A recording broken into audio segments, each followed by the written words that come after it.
अस्सलाम वालेकुम। हेल्थ 21 के साथ मैं हूं मुनीबा गुल बाजवा।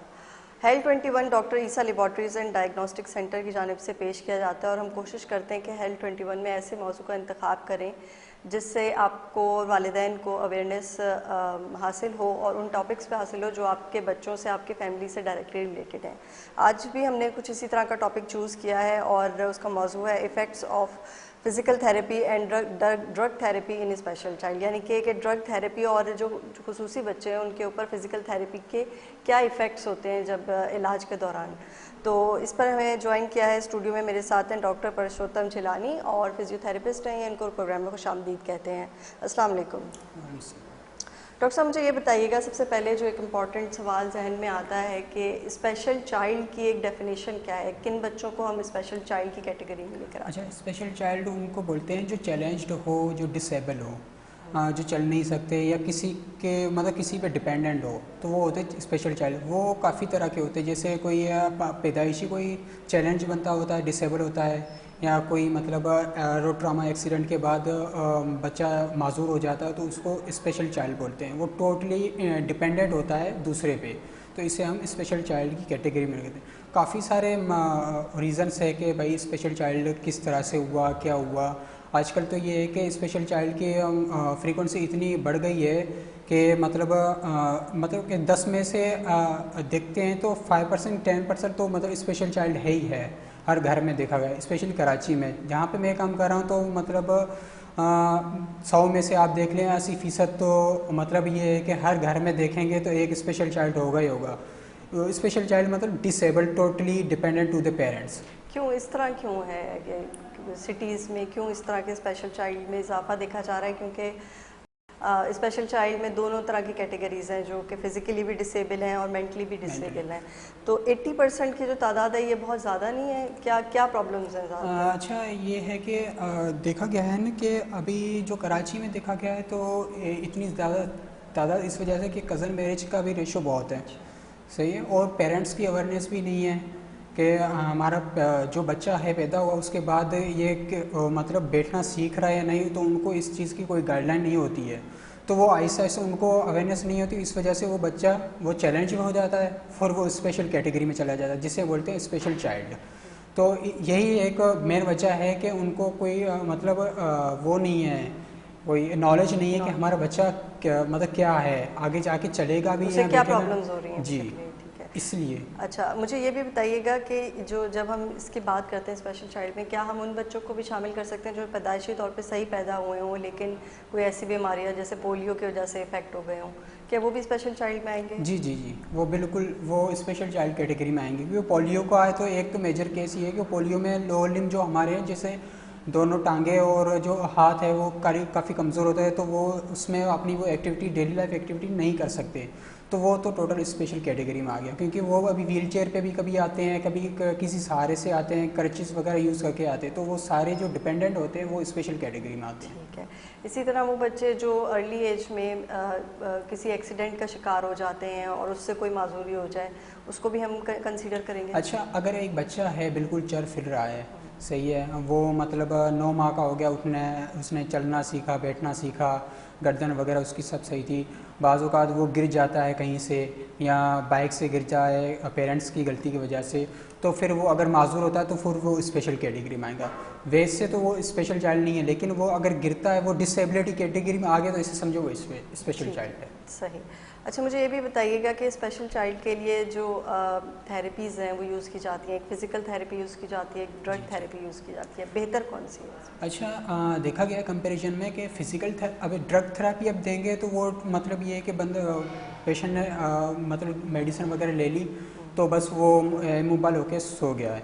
अब फिज़िकल थेरेपी में ये है कि हम पूरी एक्सरसाइज प्रोटोकॉल बनाते हैं, उसको मोबाइल करते हैं, चलाना सिखाते हैं, उसकी डेली लाइफ एक्टिविटीज़ में जो भी वो काम करता है, उठना बैठना, खड़ा होना, कपड़े चेंज करना, ये सारा हम फिज़िकल एक्टिविटी हम करवाते हैं।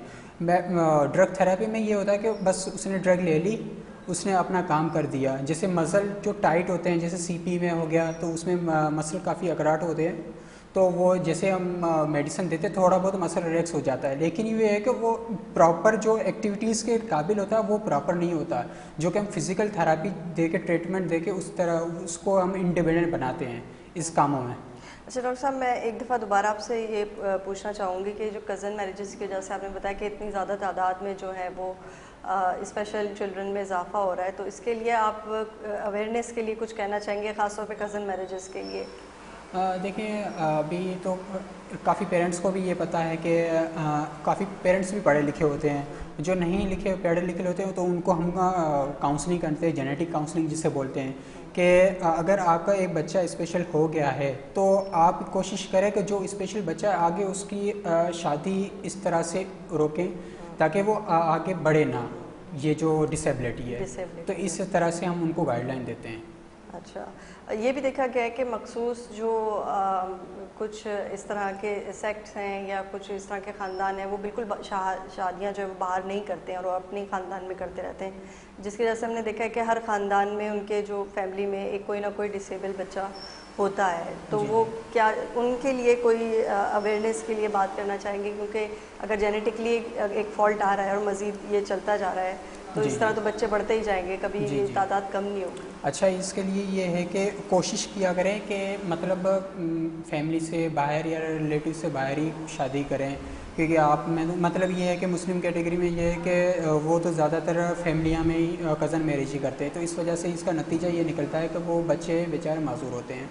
अब कोशिश करते हैं कि जैसे वो बच्चा आ गया है, अल्लाह ताला की देन है, ठीक है, वो आ गया है तो कोशिश करें कि उनकी शादी मतलब इस तरह से रोके कि वो आगे जाके वो बढ़े ना डिसेबिलिटी। ठीक है। अच्छा, जो स्पेशल चाइल्ड है इनके कब आप लोग जो है जब सजेस्ट करते हैं, जब पेरेंट्स लेकर आते हैं बच्चे को और आप जब उसका मुआयना करते हैं तो कब सजेस्ट करते हैं कि फ़िज़िकल थेरेपी जो है स्टार्ट की जाए? अच्छा, ये एक कंडीशन पे भी डिपेंड होता है। जिससे बच्चा आ गया है, पैदा हो गया है, 6 माह का हो गया है, तो बच्चा अभी बैठ नहीं सकता है, तो पेरेंट्स को भाई वो होता है कि अभी तक हमारा बच्चा 6 माह का हो गया, अभी तक बैठना नहीं सीखा है। तो कुछ ऐसी डिसेबिलिटी होती है कि बच्चा 5 मंथ में भी मतलब वो उसकी गर्दन वगैरह बिल्कुल अकड़ जाती है, वो फिट्स वगैरह आते हैं, झटके वगैरह, सीज़र वगैरह। तो इसमें ये होता है कि पेरेंट्स हमारे पास 1 साल बाद आते हैं, जिसको नॉलेज नहीं होती है। जिसको नॉलेज होती है कि हमारा बच्चा इस कैटेगरी में आ गया, स्पेशल कैटेगरी में आ गया है, तो हमारे पास 5 महीने में भी आता है। तो फिर हम उसकी असेसमेंट करते हैं अपने हिसाब से कि बच्चा किस कैटेगरी में है, न्यूरो डेवलपमेंटल डिसऑर्डर में है या मोटर डेवलपमेंटल डिसऑर्डर में है, तो उस हिसाब से असेसमेंट करके हम उसका ट्रीटमेंट प्लान बनाते हैं। ठीक है। अगर बच्चा जो है वो न्यूरली उसका कोई प्रॉब्लम है, दिमागी मसला है, और कितने % चांस होते हैं कि फ़िज़िकल थेरेपी से वो इम्प्रूव हो सकता हो? जी, ये कंडीशन पे डिपेंड है। अगर सीवियरिटी है बच्चे में, न्यूरो डेवलपमेंटल में, मसल बिल्कुल उसके अकड़े हुए हैं और मतलब बिल्कुल वो इधर उधर भी नहीं देख पा रहा है, तो लॉन्ग टर्म प्रोसेस है। लेकिन ये है कि थोड़ी बहुत इम्प्रूवमेंट आ जाती है, बच्चा थोड़ा बहुत अपना हाथ पांव चलाना स्टार्ट कर लेता है, या तो किसी मतलब असिस्टेंट के साथ वो बच्चा चलने लगता है, या तो कभी कभार ये होता है कि बच्चे में इतनी स्ट्रेंथ आ जाती है वो इंडिपेंडेंट चलना भी स्टार्ट हो जाता है। स्पेशल बच्चा उसको कोई किसी सहारे की ज़रूरत नहीं होती है। वरना ये होता है कि बस 5% 10% चांसेस होते हैं कि बच्चा मतलब थोड़ा इम्प्रूवमेंट की तरफ जाता है। फिर उसके अलावा कि एक रिकरेंट फिट्स वगैरह भी होते हैं या मौसम वगैरह ख़राब होता है तो बुखार की वजह से बच्चा पीछे जाता है, तो ये भी होता है इसका ड्रॉबैक। अच्छा, और जो फिज़िकल मोबिलिटी जिनकी नहीं होती है तो उनके लिए क्या होता है फिर? अच्छा, इनके लिए ये है कि पेरेंट्स को मैं ये मैसेज देना चाहता हूँ कि बच्चे को आप इस तरह से इस अजियत में ना रखें। आपको लगता है कि बच्चा भाई हमारा मतलब बैठ नहीं सकता, उठ नहीं सकता, वो पीछे ड्रॉबैक हो रहा है, तो उसको जल्द से जल्द किसी न्यूरो के पास ले आएँ या किसी फ़िज़िकल थेरापिस्ट के पास ले आएँ, ताकि वो जल्द से जल्द उसका इलाज कर सके। क्योंकि बाज़ औक़ात ये होता है बच्चा 15 साल का हो जाता है, उसके बाद वो पेरेंट्स लाते हैं हमारे पास, फिर वो मतलब एक किस्म का मतलब खाली होता है कि उसको जितना भी हम ट्रीट करेंगे वो बिल्कुल उसका कोई भी इफ़ेक्ट नहीं पड़ेगा फ़िज़िकल थेरेपी, यानी ट्रीटमेंट का टाइम निकल जाता है जी हाँ तक। जी, ठीक है। और फिर ये भी मुझे बताइएगा कि जो खुसूसी बच्चे होते हैं इनकी जो फ़िज़िकल थेरेपी जब आप लोग शुरू करते हैं तो कितने अरसे में उसके नताइज सामने आते हैं? ये भी डिपेंड करता है कंडीशन पे। जैसे मेरे पास एक बच्ची आई थी तो वो मतलब उठ के बैठ नहीं सकती थी, खड़ी नहीं हो सकती थी, तो माशाल्लाह वो बाकी उसकी स्ट्रेंथ वगैरह सही थी। जस्ट वो ये है कि लोअर में थोड़ी सी वीकनेस थी, माइनर सी वीकनेस थी, तो मैंने उसको ट्रीटमेंट दिया, माशाल्लाह 1 हफ्ते अंदर वो चलना बैठना अपना काम कर रही है। तो ये भी डिपेंड होता है। बाकी अगर कोई सीवियर केस होता है जैसे सीपी का हो गया, माइक्रोसेफेली हो गया, तो इस तरह से ये कि लॉन्ग टर्म होता है, इसमें काफ़ी साल लग जाते हैं। तो उसके अलावा ड्रग थेरापी भी हम साथ में दे रहे थे ताकि वो दोनों का ही एक मतलब अफेक्ट अच्छा हो। ड्रग थेरापी और फिज़िकल थेरापी दोनों ही मर्ज करके देते हैं। अब ज़्यादातर ये होता है कि आजकल जो स्पेशल चाइल्ड में जैसे मसल बहुत अकड़ जाते हैं, तो उसमें ये होता है कि हम बोटॉक्स भी लगाते हैं। बोटॉक्स इंजेक्शन होता है जहाँ पे मतलब ज़रूरत होती है बच्चे को, जहाँ पे स्पासिटी या कोई टाइटनेस होती है, मसल की टाइटनेस, वहाँ पे हम बोटॉक्स इंजेक्शन लगवाते हैं। उसके बाद फिज़िकल थेरापी रेगुलर सेशन देते हैं, तो उससे काफ़ी बच्चा बेहतरी की तरफ जाता है। ठीक है। अच्छा, कुछ बच्चे ऐसे होते हैं जो इनको देख के पता चलता है कि वो स्पेशल चाइल्ड हैं, और कुछ बच्चे जिनको देख के नहीं पता चलता कि वो स्पेशल चाइल्ड हैं, अर्ली एज में ख़ास तौर पे। जी जी जैसे 8 साल या 7 साल है, इसी तरह जी का जी हमारे फैमिली में भी एक केस था, तो मैं इसलिए पूछ रही हूँ आपसे जी जी कि फिर वो एक सर्टेन एज पर आके उनकी डिसेबिलिटी शो होती है कि वो सही तरह से चल नहीं पा रहे। पहले वो चलते थे, फिर जी उनका जी चलना जी। आहिस्ता आहिस्ता ख़त्म हुआ, फिर वो क्रॉलिंग पर आ गए।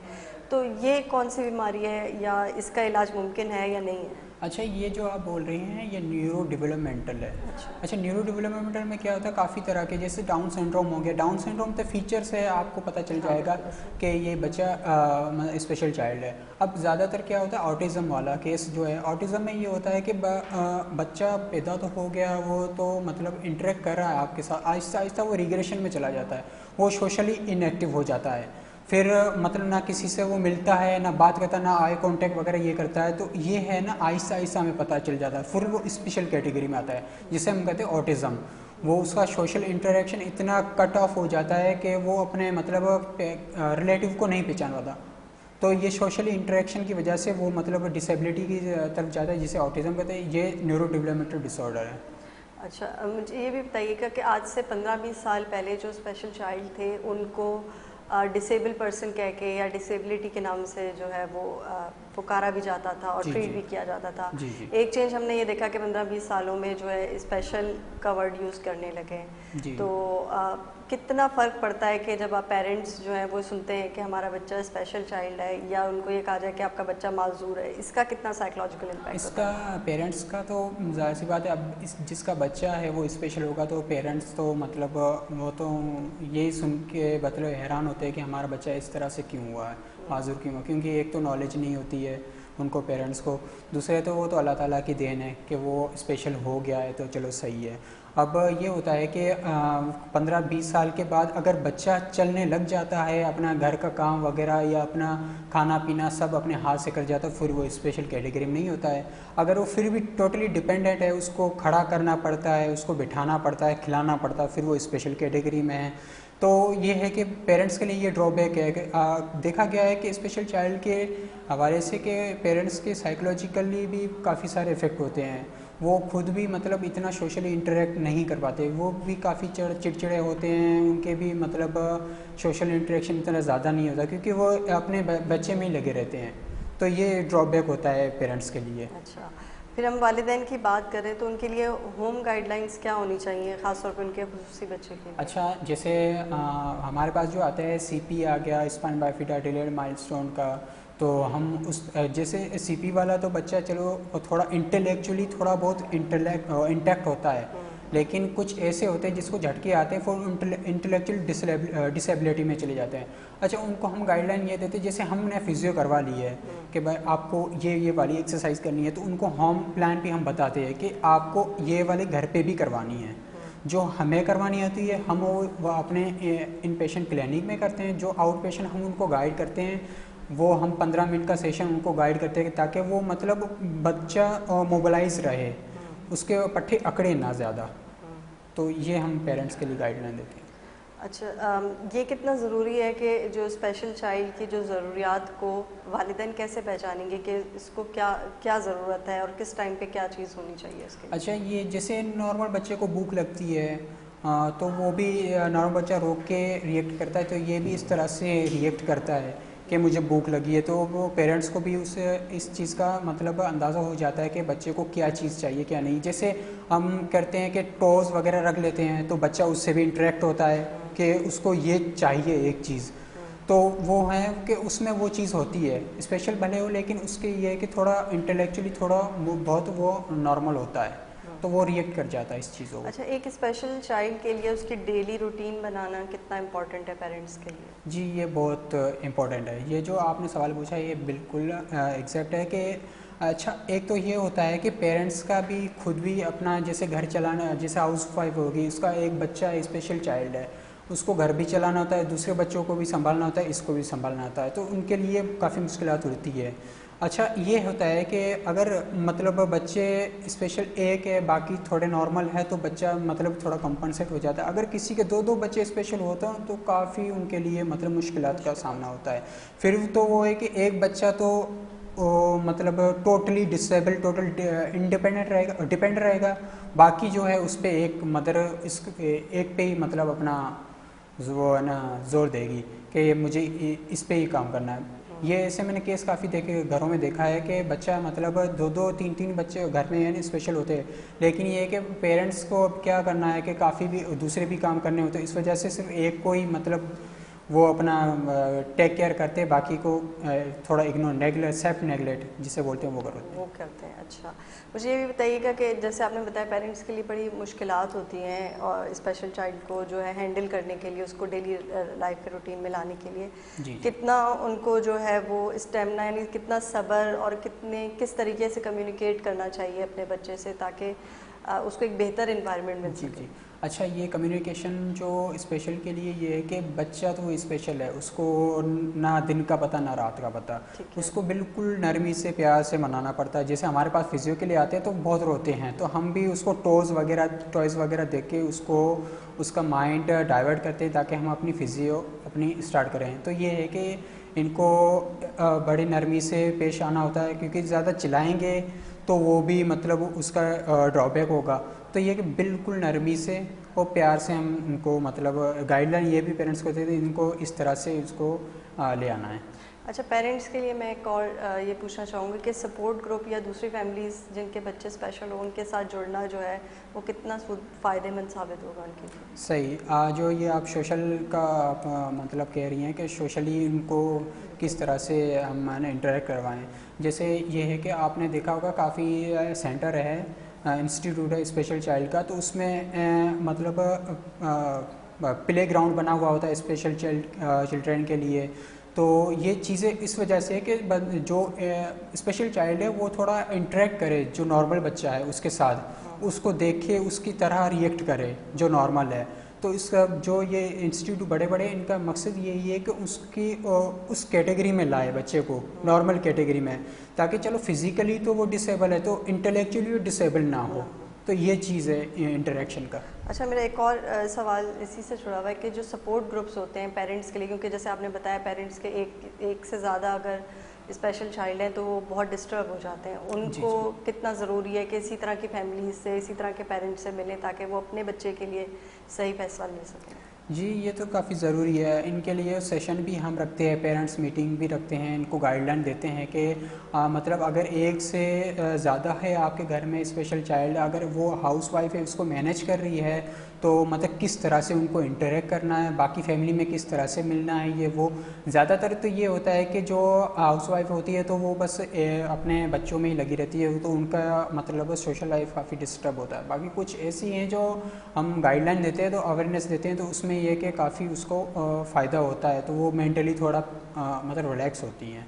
बहुत शुक्रिया डॉक्टर पुरुषोत्तम चेलानी साहब हमारे साथ मौजूद थे, फिजियोथेरेपिस्ट थे। बड़ी डिटेल में उन्होंने डिस्कस किया कि स्पेशल चाइल्ड की नीड्स क्या हैं, उनका इलाज क्या है और पेरेंट्स किस तरीके से अपने बच्चे की देखभाल कर रहे हैं। उम्मीद है आपको आज का प्रोग्राम काफ़ी इन्फॉर्मेटिव लगा होगा। हेल्थ 21 से मुनीबा गुल को दीजिएगा इजाज़त। अल्लाह हाफ़िज़।